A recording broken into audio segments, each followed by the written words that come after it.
Halo,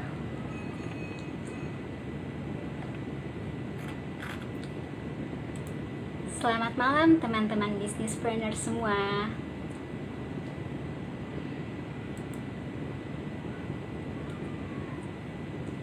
Malam Bu Ati.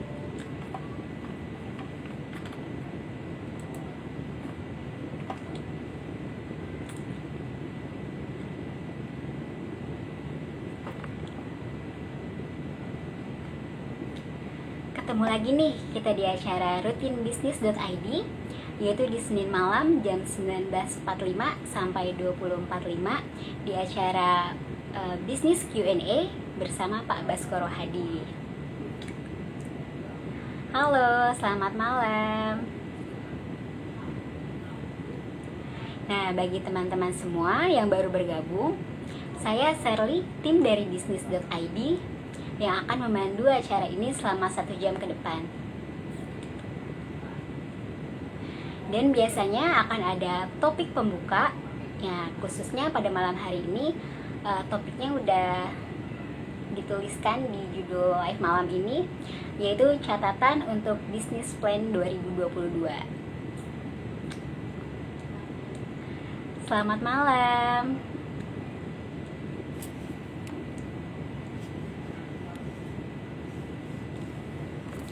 Oke, teman-teman semua dari mana ini? Salam kenal juga Bu Sabrina.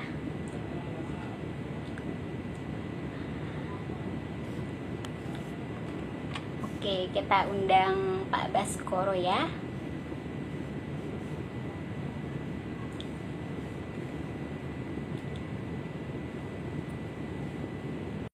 Selamat malam.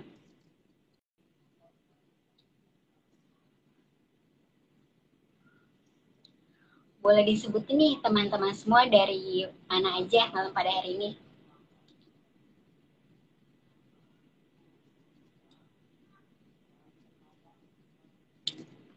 Sepertinya Pak Baskoro belum hadir ya.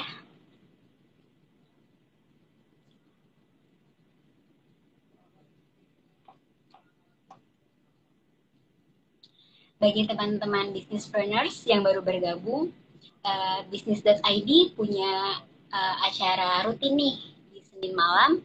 Ada bisnis Q&A bersama Pak Baskoro Hadi. Lalu di Rabu malam ada ngobrol bareng. Padang hadir Mbak. Oke, dari Padang Bu Sabrina. Lalu di hari Sabtu pagi ada bisnis forum. Semua acara ini bisa diikuti teman-teman semua secara gratis ya.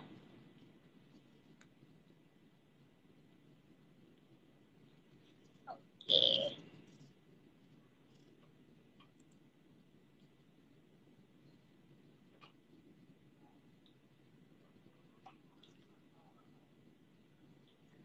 Kakasan hadir. Wih.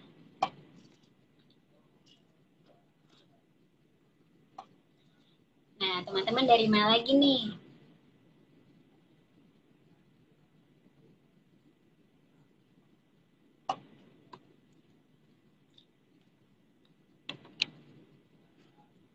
Nah, saya masih tunggu Pak Baskoro untuk join.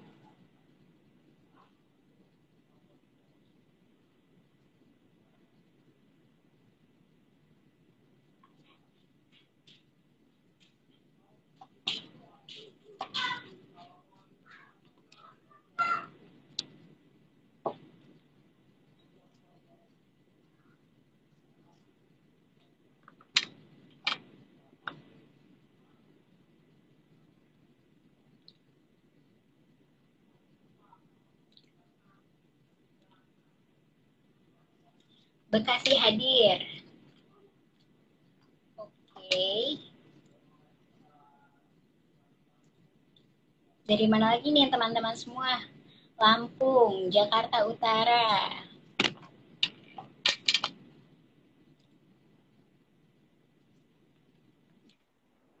Suara saya apa terdengar jelas?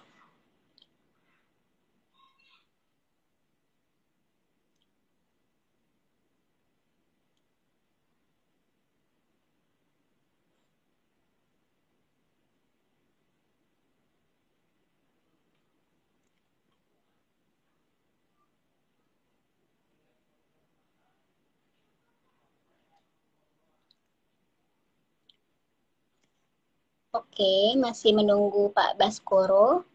Nah, ini dia.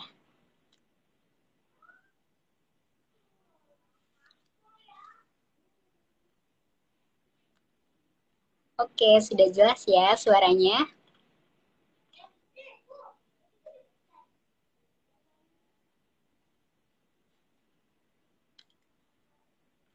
Oke.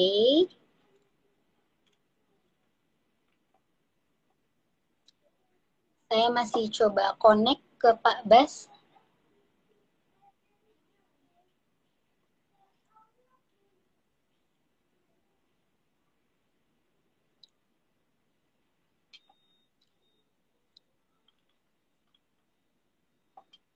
Sepertinya Pak Bas masih coba untuk join ya.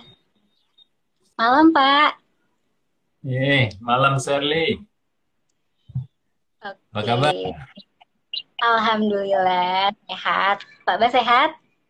Alhamdulillah baik. Saya baru sampai rumah, Dari terus mana tuh, Pak? ya ada business advisory dengan apa? Dengan MKS. Jadi tadi buru-buru tadi apa balik terus makan dan tepat waktu lah. Alhamdulillah tadi 3 menit sebelum mulai saya udah ada. Tapi tadi nggak muncul-muncul tuh Shirley. Ininya Iya apa ya, Pak. live ID, bisnis ID. Makanya saya tadi keluar dulu. Saya cari ada apa namanya notification dari IG-nya dari luar, saya masukin baru masuk ke sini. Tapi live IG-nya bisnis ID itu belum tampil di IG-nya saya. Oh, gitu. Pantas agak terlambat ya, Pak. Iya, jadi saya pikir lah ini kemana nih kok nggak masuk-masuk nih. Itu, Sir. Topik malam ini catatan untuk bisnis plan 2022 nih, Pak. Topiknya cocok banget nih, udah mau akhir tahun kita ya. Iya, benar sekali. Dia udah rame belum nih yang ini? Karena kadang-kadang delay nih. Catatan saya ada berapa? 33 yang hadir Udah, di sini. iya, udah siap belajar nih dari Pak Jauhar. Oke. Wah, ada Pak Paras Nasution. Wah, tumben nih ikutan nih. Selamat malam, Paras. Baik Selamat malam, berhati. Pak. Wah, ini banyak yang rajin-rajin nih. Saya lihat nih. Siapa nih? Daryono, Kus. Ada Yayat. Malam. Hendra Satubi Z. Wah, nih. Wah, rame Sabrina sudah nih. goreng Ada almunda, Pak. Sabrina. Iya. Iya, nih dari mana? Dari Jambi ya kalau nggak salah ya. Almunda Udah. ya. Ya, that's Irpantewa. Halo, halo. Teguh Harta. Selamat malam juga. Alhamdulillah saya baik. Moga-moga Teguh Harta juga ya. Res Pramana. Oke, kita mulai aja mungkin ya. Boleh, Pak, silakan.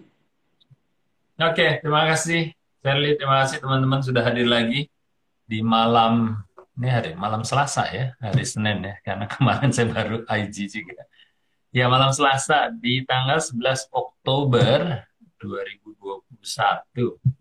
Oke, jadi topik pembuka malam ini yaitu catatan untuk bisnis plan 2022. Ya, saya ingin sebenarnya tujuan utamanya sih mengingatkan ya sebelum mau mengasih catatan. Ini mengingatkan teman-teman sekalian, apalagi sudah sejak mungkin 2 tahun terakhir ya, hampir 2 tahun terakhir kita berinteraksi ya di bisnis ID dengan teman-teman sekalian. Selalu kita ingatkan betapa pentingnya sebuah plan, ya betapa pentingnya sebuah plan. Karena pengalaman saya ketemu teman-teman, ya khususnya yang masih startup, kadang-kadang tidak punya plan, ya tidak punya plan sama sekali, dan itu akan tentunya menyulitkan untuk eksekusinya nanti, dan juga untuk mengevaluasi dari pencapaian itu. Karena nggak ada plannya, apa yang mau dievaluasi, terus juga kita nggak tahu apakah itu cukup bagus ya dengan pencapaian yang kita dapati. Oleh karenanya, kali ini, malam ini, di bulan Oktober tanggal 11, saya ingin mengingatkan kembali pada teman-teman, kalau kemarin sudah mulai sadar akan pentingnya plan, ya sekarang saya ingatkan lagi untuk kembali membuat plan tahun 2022. Oke. Plannya, kadang banyak yang bertanya nih, berapa tahun nih? Setahunkah? 3 tahunkah? 5 tahunkah? Oke, jadi jawabannya adalah kalau kita baru mulai, mulailah untuk 1 tahun ke depan dulu, 2022. Idealnya, minimum kita punya 3 tahun, idealnya. Kenapa saya bilang idealnya 3 tahun? Karena biasanya kalau bisnis kita sudah besar, kita perlu perencanaan-perencanaan yang membutuhkan waktu, pengeksekusiannya atau untuk mengimplementasikannya perlu 1 tahun lebih. Contohnya kayak kita harus bangun pabrik umpamanya, ya, atau kita harus nyari fasilitas produksi, walaupun itu bukan milik kita, kita istilahnya maklun, nah, kita sebaiknya sudah mencari jauh-jauh hari, ya, jauh-jauh hari. Dan kalaupun kita bernegosiasi dengan maklun itu, kita biasanya diminta untuk plan paling tidak 1 tahun, gitu kan. Nah, jadi itu salah satu contoh kenapa butuh plan yang idealnya 3 tahun.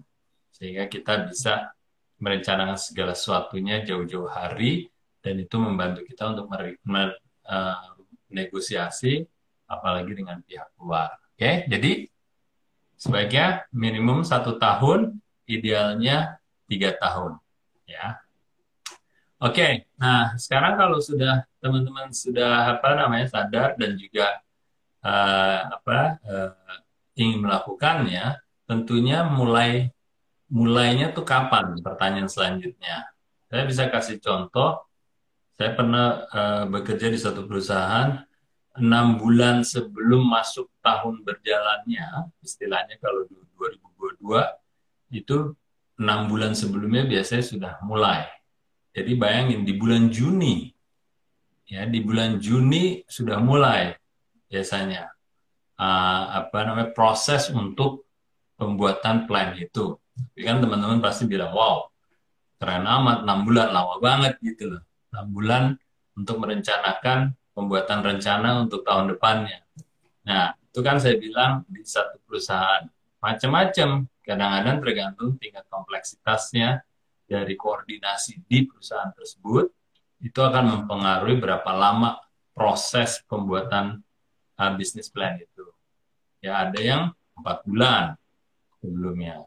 Nah, biasanya kalau kita bicara soal startup, ya, dan juga dengan segala kelincahannya, karena timnya juga belum banyak, fungsi-fungsinya juga masih banyak dirangkap oleh beberapa orang saja, sehingga sebenarnya startup itu diuntungkan dengan waktu yang bisa dilakukan lebih pendek.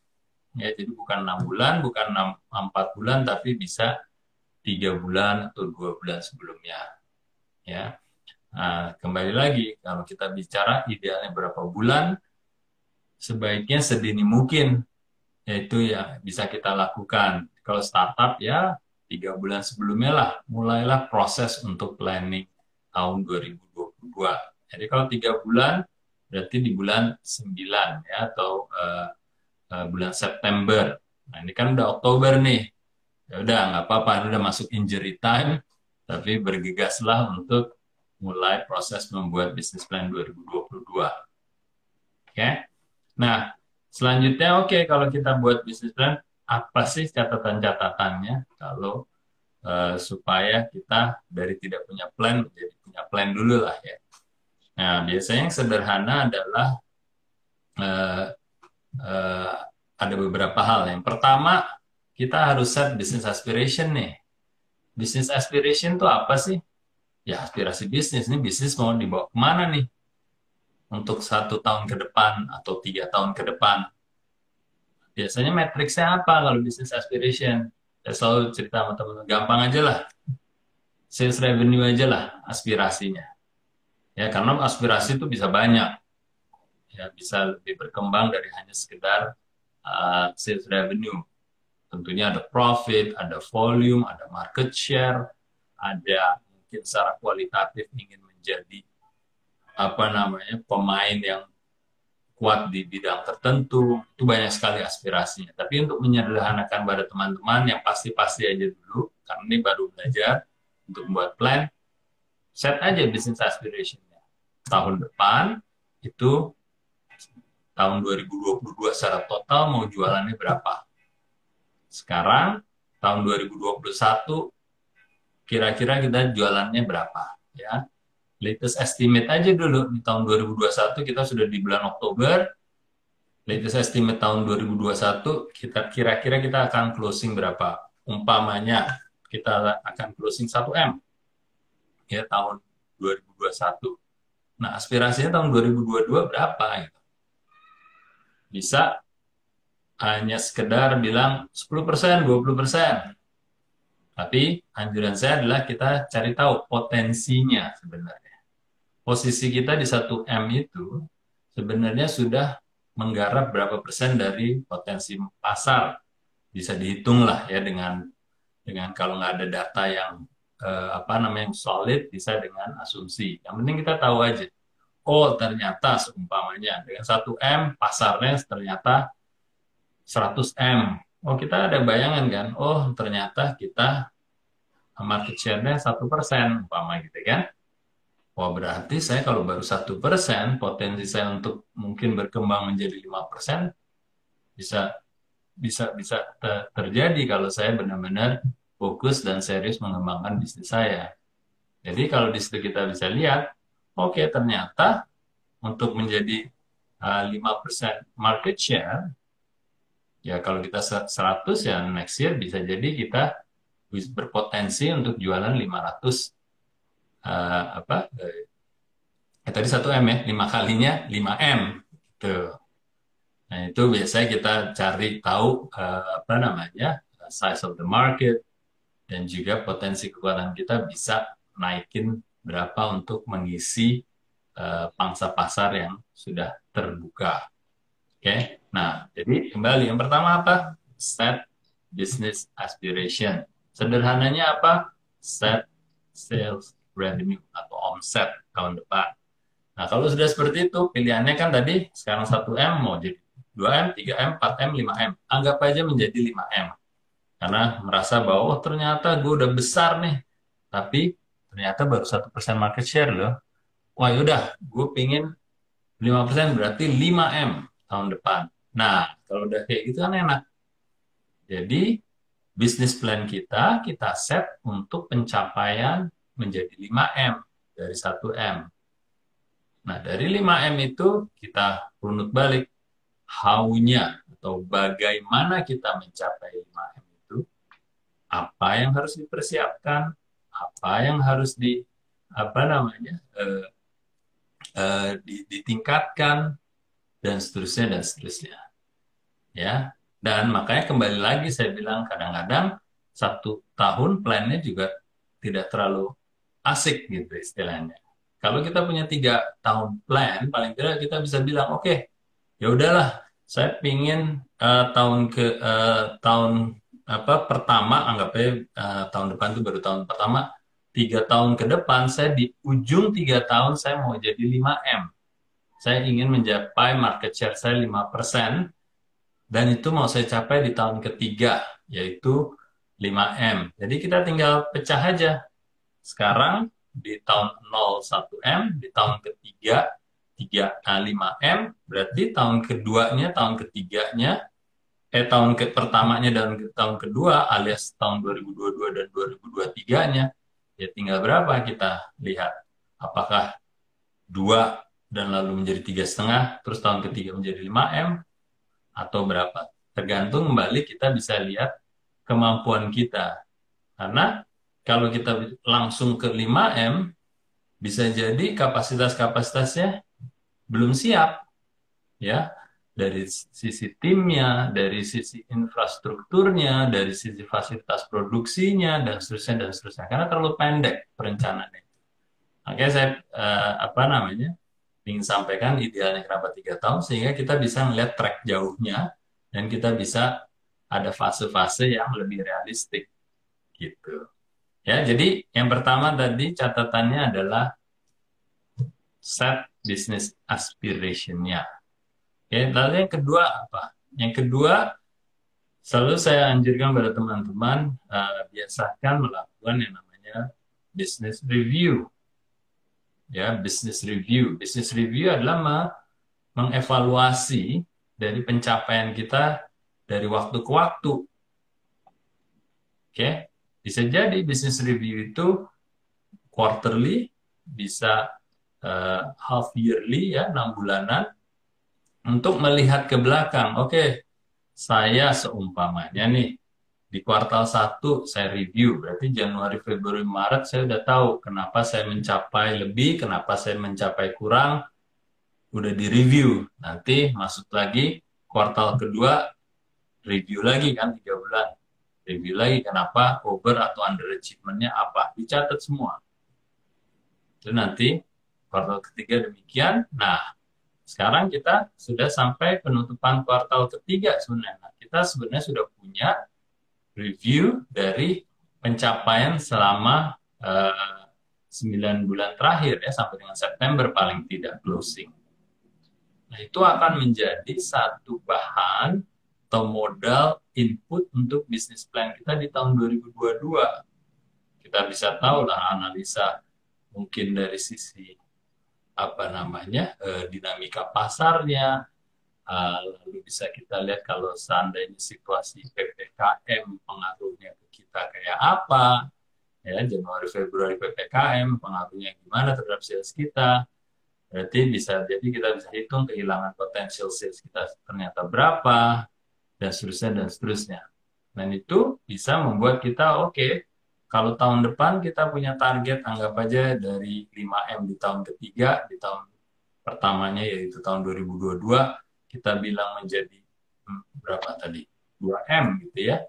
Berarti kita bisa sudah mulai apa namanya? Membagi 2M itu jangan hanya dibagi 12 bulan gitu. Dibaginya oke, Januari, Februari, kira-kira itu yang low season. Jadi mungkin uh, dia dari 2M dibagi 12 berapa kira-kira? Mungkin 150M rata-rata per bulan. Nah, kalau di situ mungkin dia cuma 100 juta ya, atau 200 juta saja gitu kan. Pokoknya dibuat itu seasonnya yang rendah. Jadi pattern bulan ke bulan pun sudah bisa direncanakan berdasarkan review kita di tahun 2021 ini. Ya. Dan biasanya kalau disiplin ini sudah dilakukan dari tahun ke tahun, kita bisa punya pembelajaran.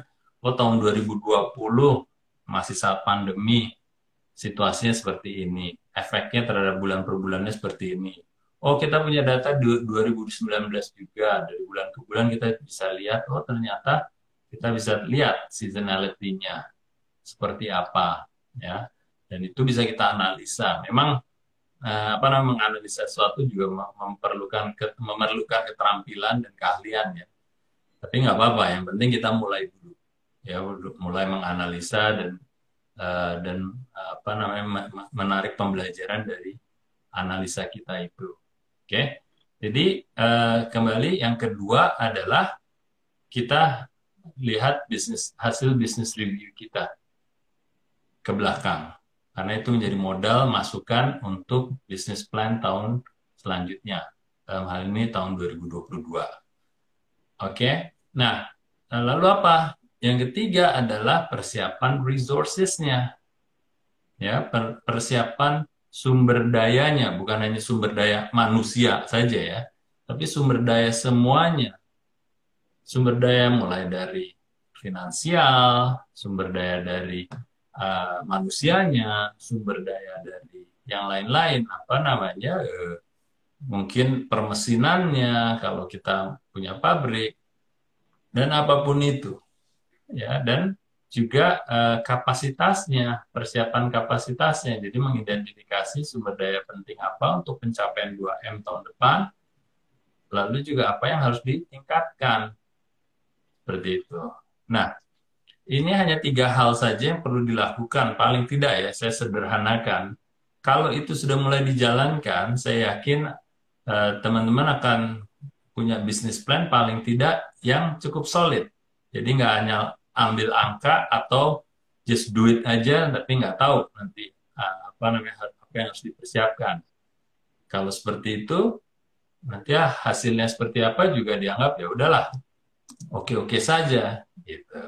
Saya punya contoh ya, saya punya contoh di mana karena planningnya itu tidak bagus dan ternyata apa namanya planning produksinya juga tidak menyesuaikan dengan budget daripada tahun berjalan, akhirnya produksinya kurang dari apa yang diminta oleh tim marketing dan sales untuk menjual. Kasarnya, ternyata di kebutuhan yang diestimasikan 100 ton gitu ya. Tapi karena tidak ada planning, permintaannya mendadak, tim produksi tidak bisa memenuhi, akhirnya yang bisa terpenuhi cuma 20 umpamanya. Nah, akhirnya pencapaiannya berapa? 20.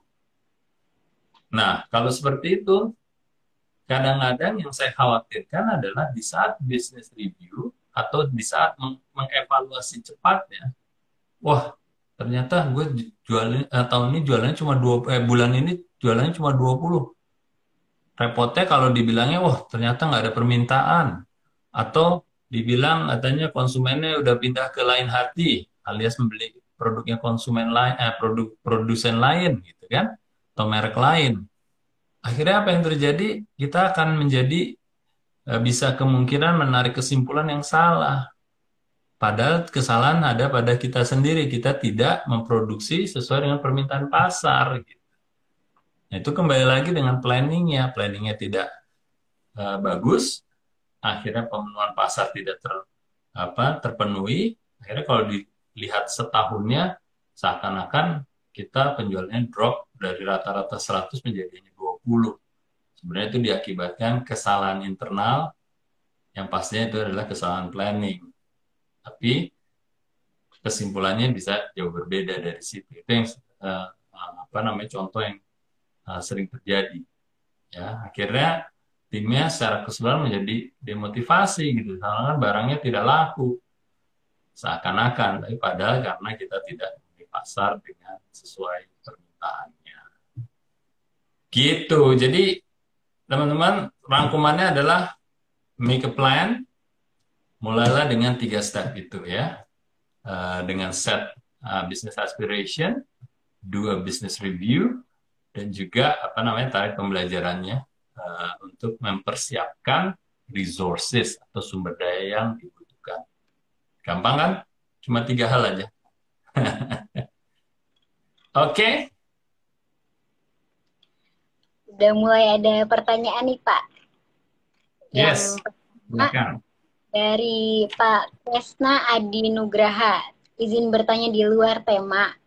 Bisakah target market ada 2? Bisnis saya di pertanian, saya mau membidik pasar tradisional dan resto.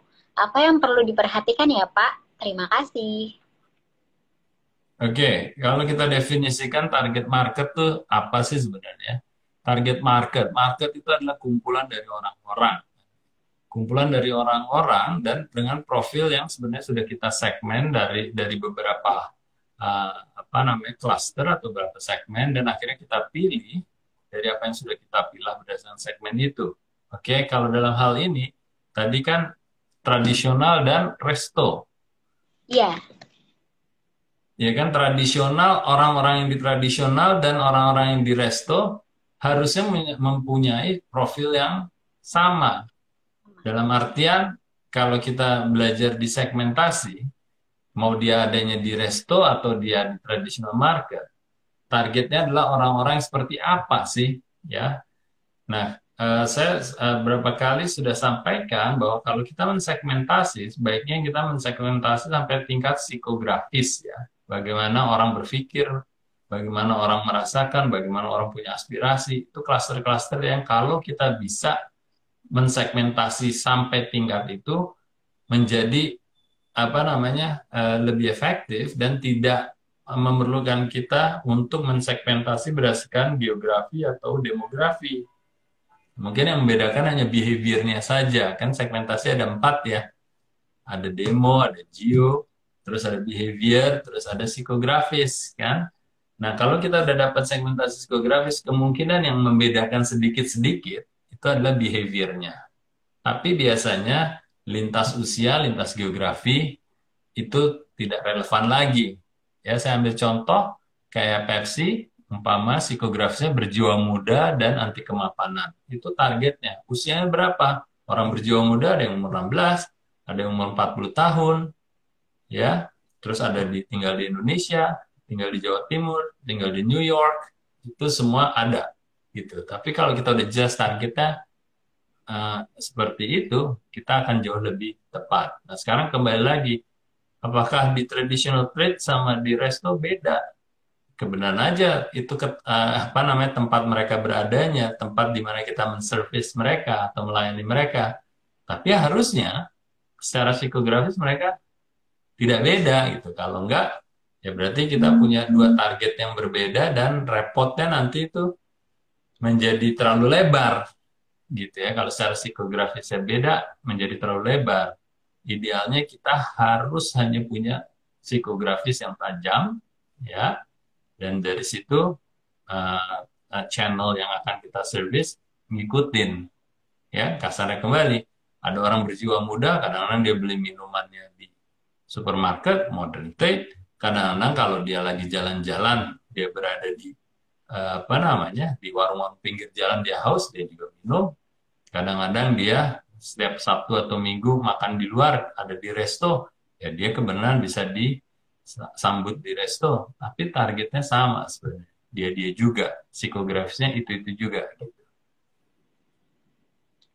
Oke, Ya, pertanyaan selanjutnya dari Bapak Firdi atau Ibu Firdi ya ini. jadi Pak, mau tanya, kalau nggak salah, tahun 2016, Coca-Cola merubah tagline dari Open Happiness menjadi Taste the Feeling. Apakah value-nya tetap apa berubah? uh, value-nya harusnya tidak berubah, tapi yang dirubah adalah itu kan tagline-nya ya. Ya, jadi kalau vintage kalau kita ikutin apa namanya penurunan value ke positioning, dari positioning ke apa namanya bentuk komunikasi, dan kalau dari bentuk komunikasi di ujungnya ada tagline, itu kan semacam kayak signature-nya kan. Ya kalau nggak bedanya kalau kita kirim surat atau surat menyurat, di akhirnya kan kita akan ada kata-kata penutup seperti apa namanya salam sukses atau sehat-sehat saja atau berjiwa mudalah selalu atau happy lah selalu. Itu nggak bedanya slogan.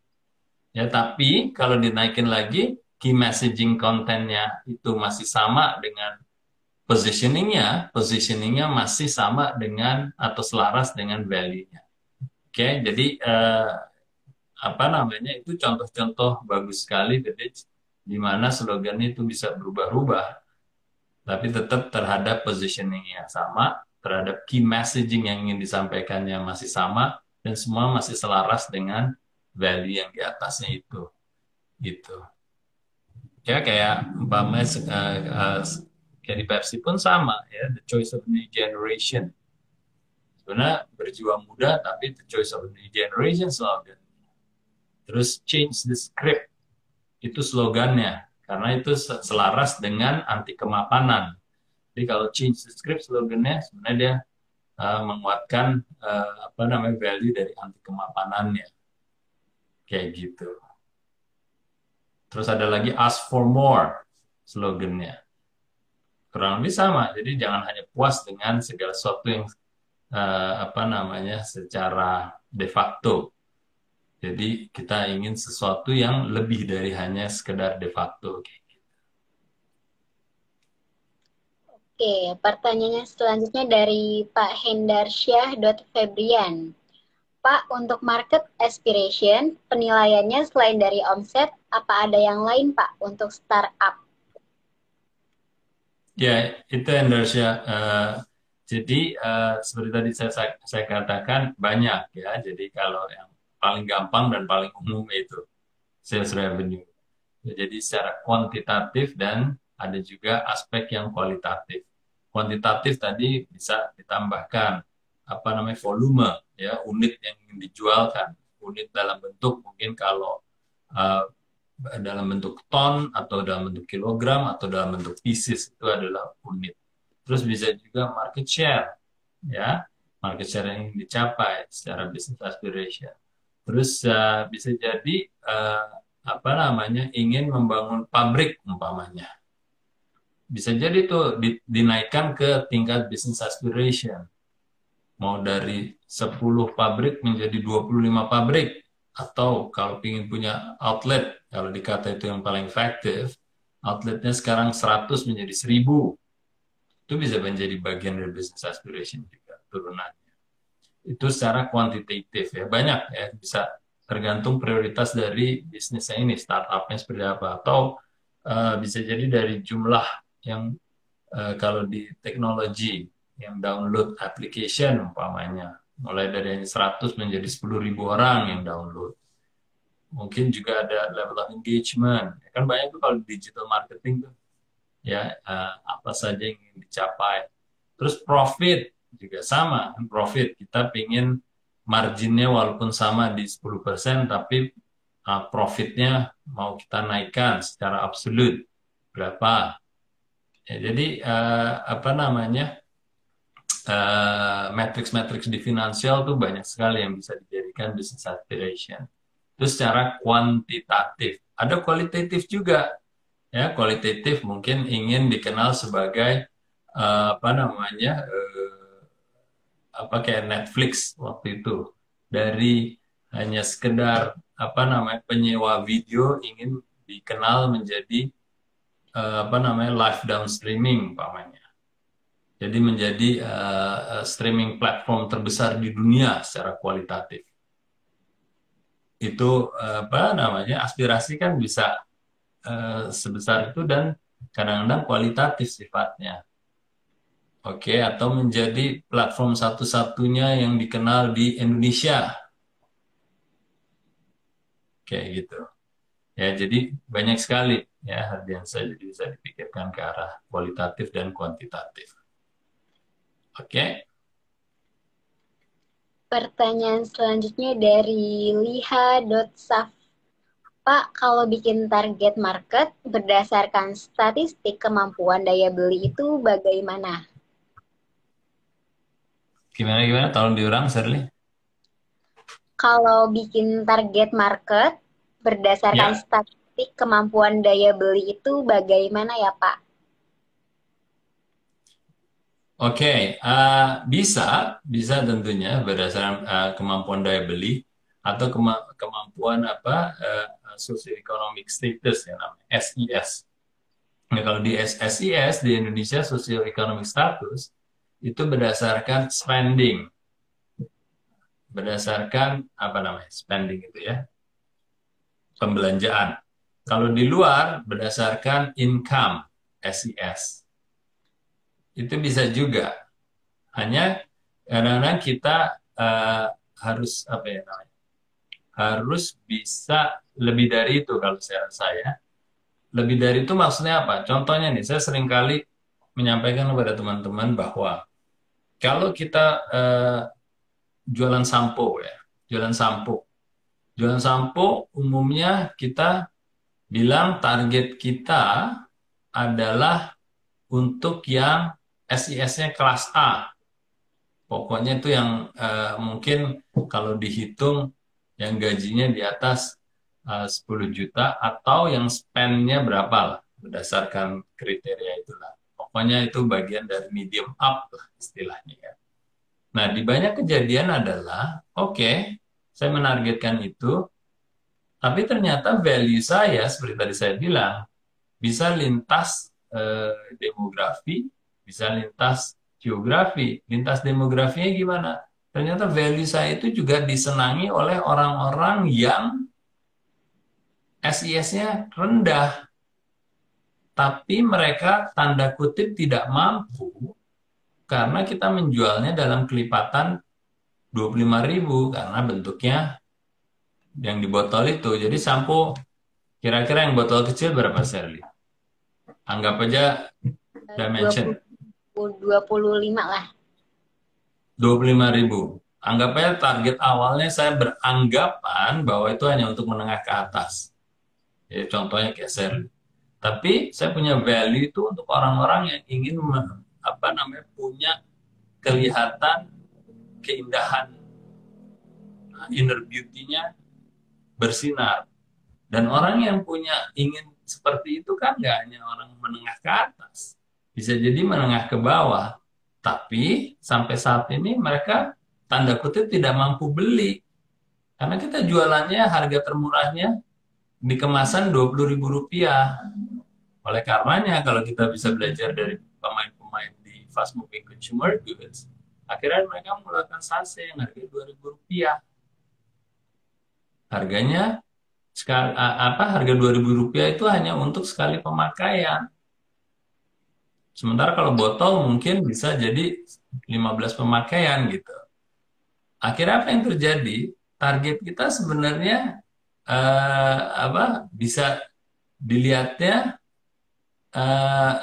tetap cocok untuk SIS ya, sosioekonomik yang rendah.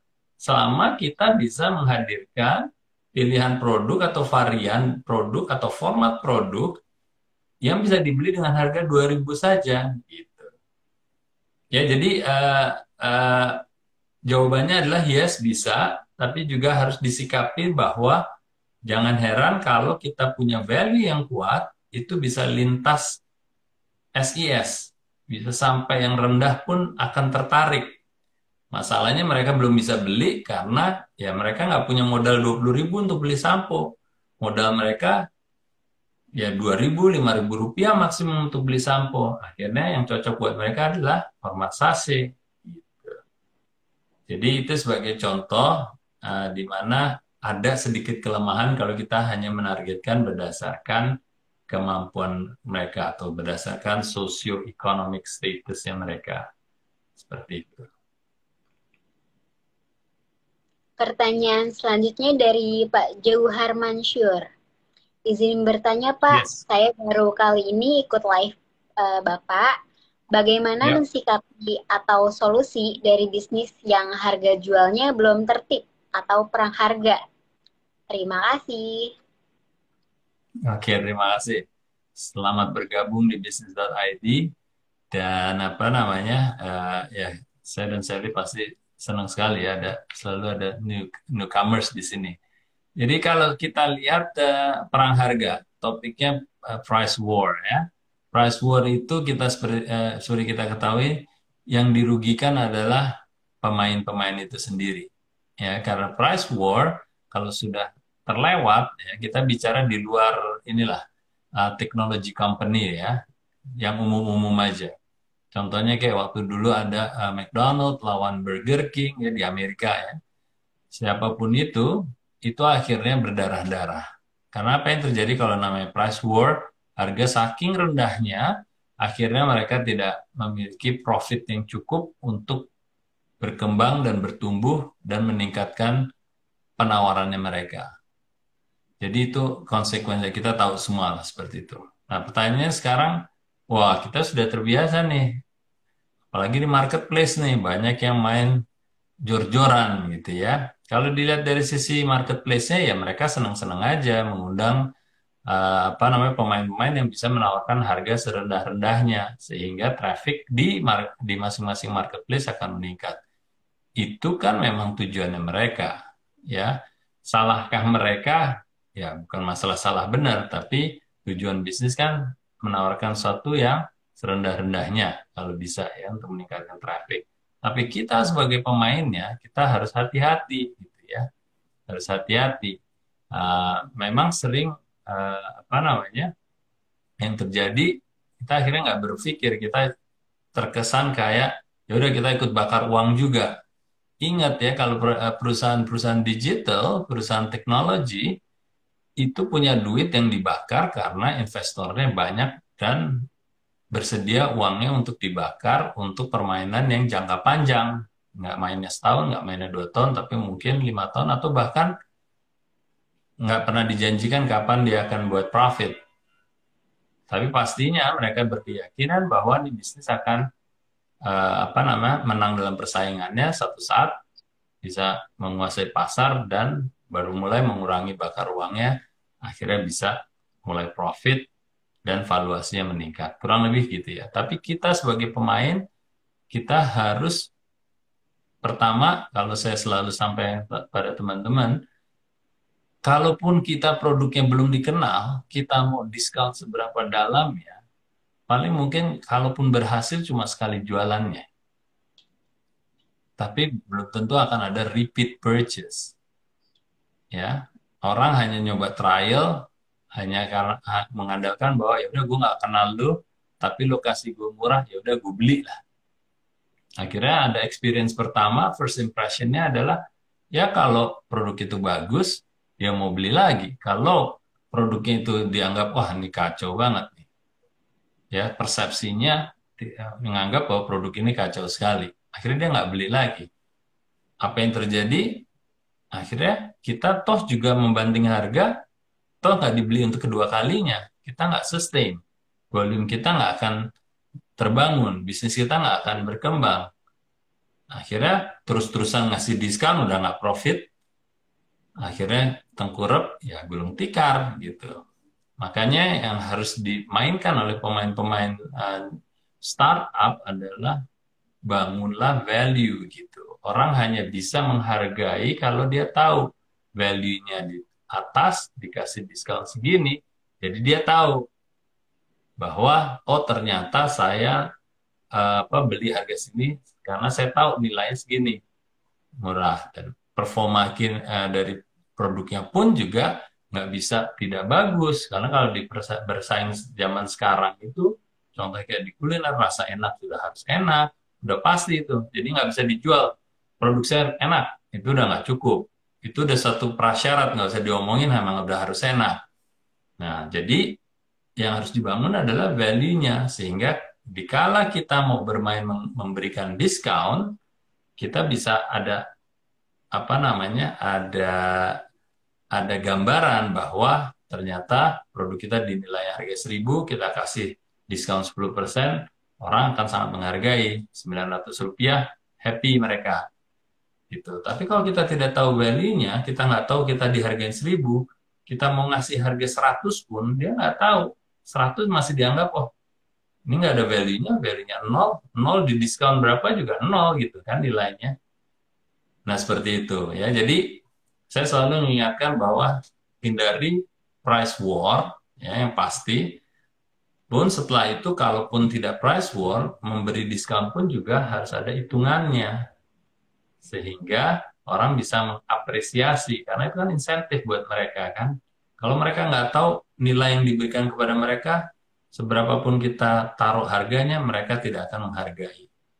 Pengaruhnya nanti apakah mereka akan beli lagi, atau bahkan pengaruhnya apakah mereka ingin beli pertama kali pun masih disangsikan. Oke? Semoga terjawab ya Pak Jauhar. Pertanyaan selanjutnya dari Ocean Tribute DQ. Apa saja strategi untuk memotivasi minat exciting customer yang mulai menurun, Pak? Oke. Jadi saya selalu berpendapat ya kalau kita punya bisnis, bisnis itu harus dirawat. Dirawat alias current users-nya harus dirawat ya sebelum kita nyari new users. Jadi intinya adalah prinsipnya di mana-mana hukumnya adalah memberikan atau merawat customer yang sudah kita miliki jauh lebih murah daripada mendapatkan new customers. Ya walaupun new customers akan perlu kita bangun terus ya, tapi rumusannya seperti itu. Merawat jauh lebih murah dan lebih pasti karena mereka udah current users kita. Meningkatkan mereka yang tadi beli cuma satu botol menjadi dua botol akan jauh lebih murah mendapatkan satu ekstra botol itu dari current customer ketimbang dari new customer. Gitu ya. Nah, sekarang apa yang harus diperbuat? Apa yang harus dilakukan? Ya kita harus pastikan yang namanya bisnis kita atau merek kita menjadi top of mind di kepala mereka, siapapun itu, mau yang current ataupun yang new. Jadi kalau itu sudah menjadi top of mind, ya menjadi pilihan yang teratas lalu kalau dia berpikir soal minuman ya dia akan milih produk kita dulu kalau kita jualan minuman gitu ya. Nah, kita harus terus membangun dan merawat kedekatan ya proximity itu melalui top of mind awareness. Pertama, di mind-nya dulu. Terus yang kedua adalah tentunya kita harus pastikan di saat mereka sudah sadar, kita pastikan keberadaan produk kita juga tidak jauh-jauh amat dari dia, apalagi sekarang dibantu dengan di online ya.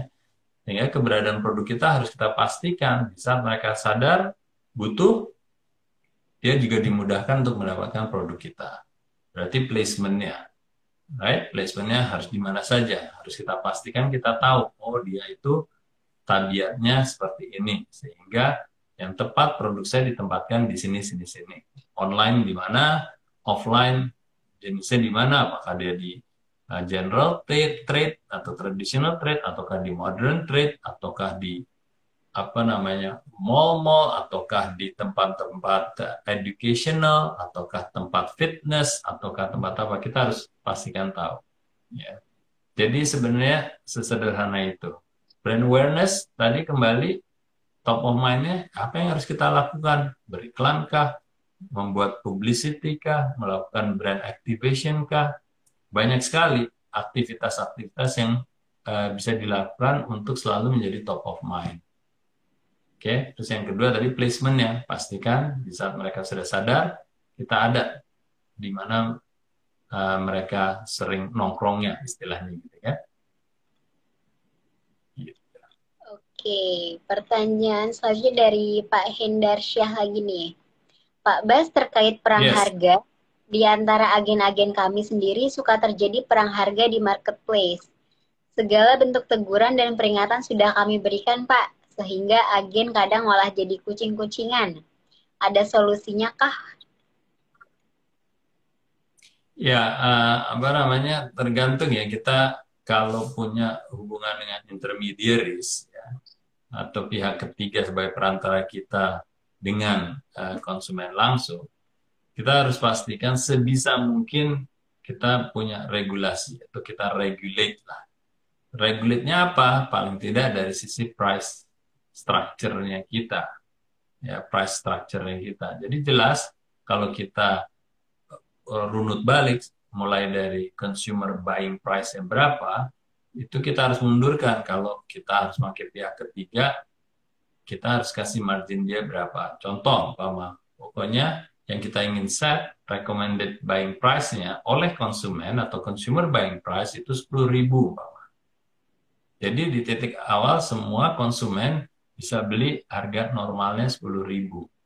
Jadi normal pricing ya, saya nggak bicara soal promo pricing. Jadi kalau seperti itu kita tentuin oke, untuk mengarah ke mereka kalau mereka beli dari kita langsung ya 10.000. Tapi kalau dia beli dari retail, umpamanya kita harus tentukan retail itu supaya bisa menjual 10.000 kita mau ngasih margin berapa. Seumpamanya 5%, berarti ya udah harga jual ke retail 10.000 dikurang 5%, gitu kan kurang lebih. Nah, nanti dilihat lagi, retail yang menservis itu siapa? Apakah distributor ataukah agent? Nah, dimundurin lagi. Kita mau ngasih margin dia berapa? Anggapnya 10%. Umpamanya gitu. Ya udah, mundurin lagi harganya 10%. Nah, distributor kan bisa jual ke retail, bisa mungkin dia juga punya retail sendiri dan menjual langsung konsumen. Paling nggak harganya sudah seragam gitu. Yang sering terjadi adalah kita tidak punya pricing structure yang jelas, akhirnya blatant aja gitu. Oh, siapa lu mau beli ya, gue kasih. Lu beli, oh, besok kasih 2%, besok dikasih 5%. Nah, akhirnya kita sendiri yang membuat kacau pricing structure-nya.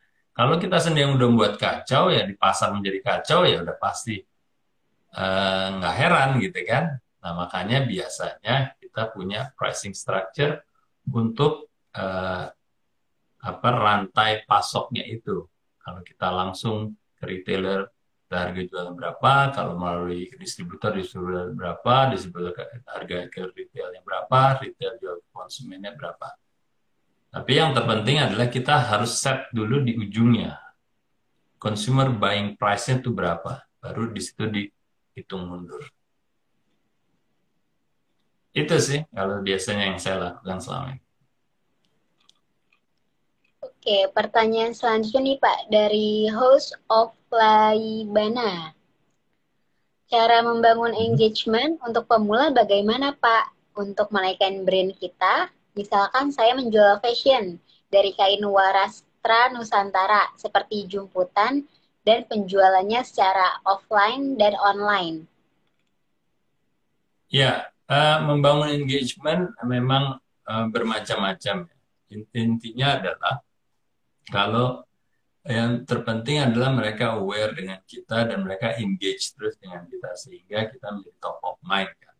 Nah, kalau kita melakukan itu secara umum, biasanya banyak hal-hal yang kita bisa lakukan ya. Contohnya kayak umpama iklan. Iklan kita harus engaging sehingga memiliki engagement yang tinggi. Bagaimana caranya? Yang pertama, dipikirkan dari sisi kontennya dulu. Saya lepas dulu ya offline atau online ya, atau digital versus conventional media. Tapi secara prinsip, kita harus punya konten yang benar-benar sesuai dengan target market kita. Ya, nggak bedanya aja kalau saya bicara ke Shirley, ya bahasa saya harus bahasa yang dipahami dan yang disukai oleh Shirley, cara bicaranya. Tapi kalau target saya orang-orang sepuh, pasti gaya bahasa saya beda. Konten saya tentunya akan berbeda. Ya, yang pasti kita harus tahu target kita siapa dulu gitu. Makanya dari sisi apa namanya targeting itu penting sekali. Sehingga apapun yang kita lakukan, contohnya kalau kayak gini untuk membangun engagement yang tinggi, itu akan beda jenisnya dan bentuknya kalau targetnya berbeda, segmennya berbeda gitu kan ya. Nah, kalau kita sudah tahu, kita harus targetnya Shirley, kita buat konten yang sangat-sangat engaging untuk Shirley targetnya. Nah, itu dibuat dari sisi apa copywritingnya harus sangat bagus, storyline-nya juga sangat-sangat relevan dan menarik buat orang-orang kayak Shirley dan seterusnya. Itu konten. Lalu yang kedua adalah channelnya, medianya. Saya harus paham dulu, oke, saya udah punya konten yang bagus, saya harus pastikan media habitnya atau kebiasaannya Shirley terhadap channel-channel itu kayak apa sih? Saya harus tahu. Oh, ternyata Shirley sukanya satu harian, setiap hari 3 jam ada di IG, 2 jam ada di TikTok, 50 menit ada di YouTube. Terus kalau apa namanya hari biasa 1 jam ada di Indomaret atau 1 jam ada di Range Market atau 1 jam ada di mana dan terus apa namanya mungkin seminggu sekali hari Sabtu Minggu nonton itu kan media-media semua yang harus kita pahami. Berarti pemilihan channel itu kita harus hadir di channel-channel yang relevan terhadap Shirley juga sebagai targetnya. Ya, jadi sederhananya adalah engagement itu dibangun dengan mengetahui targetnya pertama, kedua menyesuaikan kontennya, dan yang ketiga kita harus tahu channel mana yang bisa nyampe ke typical target kita kayak Shirley ini. Oke? Oke.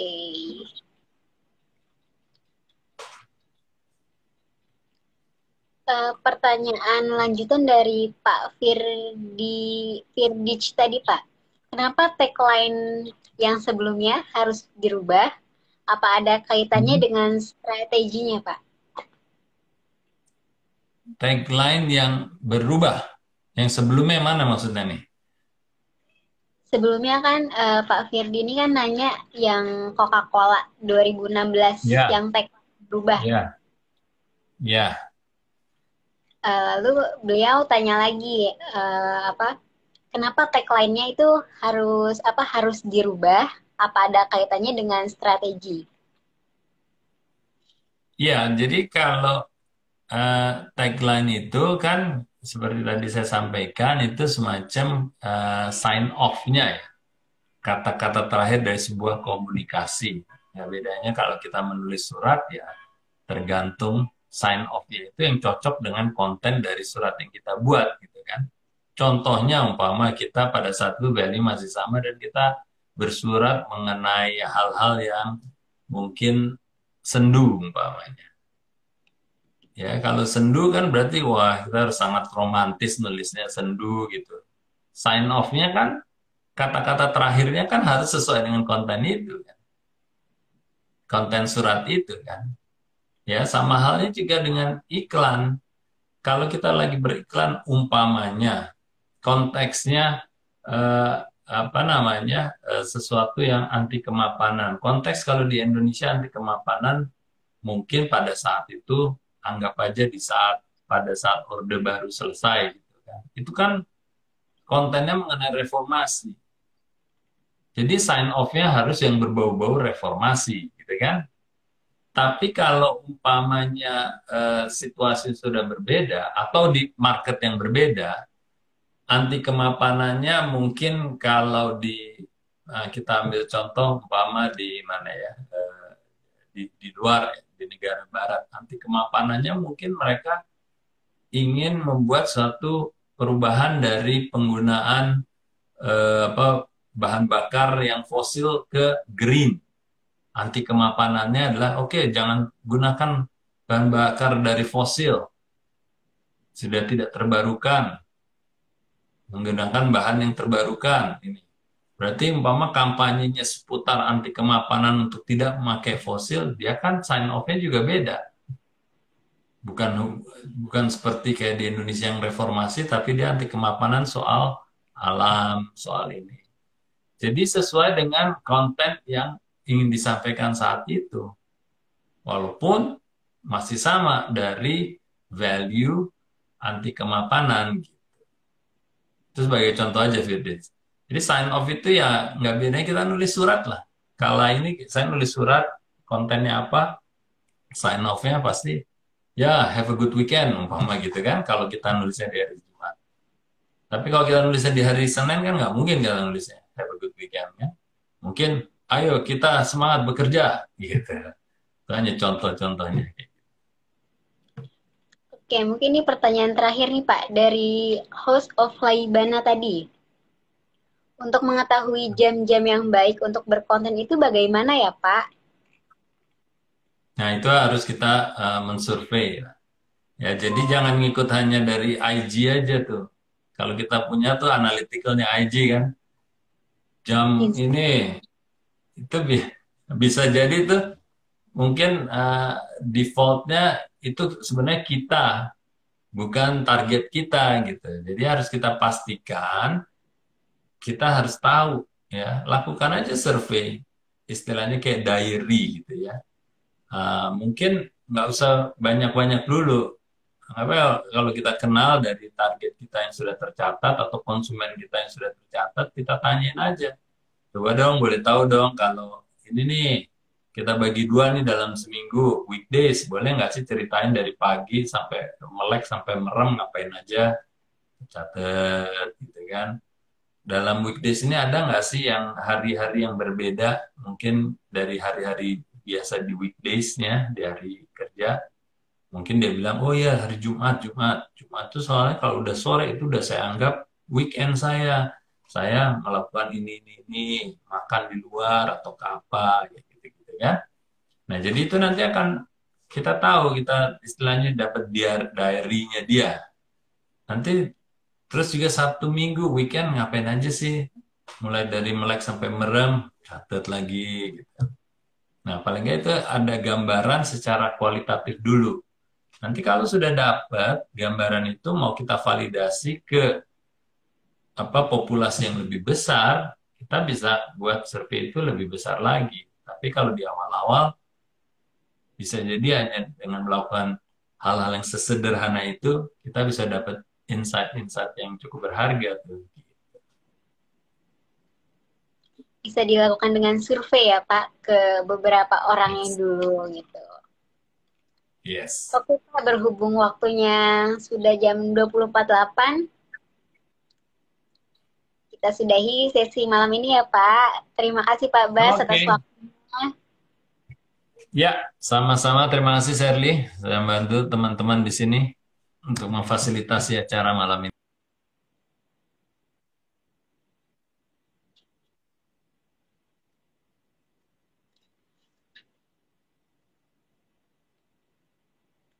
Terima kasih teman-teman semua yang sudah bergabung malam hari ini. Semoga perbincangan kita hari ini bermanfaat untuk bisnis teman-teman semua.